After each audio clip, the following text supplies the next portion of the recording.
Having MS may feel like a personal experience, but it's actually one that happens in a social environment where we have family, friends, coworkers, and others around us. One of the things that we hear from people with MS is that talking about their MS and their MS-related needs is one of the biggest challenges that they face. One challenge in talking about your MS may be talking to people who don't have MS. They might not understand what you're talking about. They might know somebody else with MS who experiences it quite differently than you, or they might make some assumptions about what you need. We have a few recommendations for this, including the first thing is you want to think about who you're talking to. Are you talking to a family member or a friend, somebody you want to share a lot of information with? Or is it somebody you barely know who you only want to share a little bit of information with? To us, though, the most important thing is to think about what you want the listener to come away with at the end of the discussion. They don't need your whole story about MS necessarily, but they do need the information that you want them to come away with to be able to help you and support you in your life. Another challenge for people with MS is asking for help, and honestly, this is one that many people face.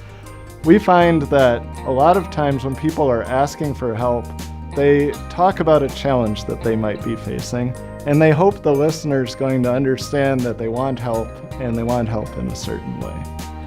Obviously, this can create a lot of room for misunderstanding, or for a person offering help that you didn't necessarily want.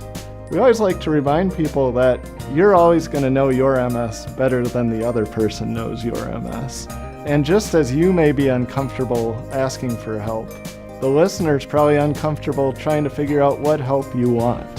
So as uncomfortable as it can be, it's really important to directly ask for help, making sure the other person knows what you do and what you don't want them to do. A final key point to think about when you're working on your communication around MS is that most of our communication is with people who we knew before we had our MS. These people might be family members or close friends or even coworkers or other people in your community. And it's important to find a balance in the communication in these relationships.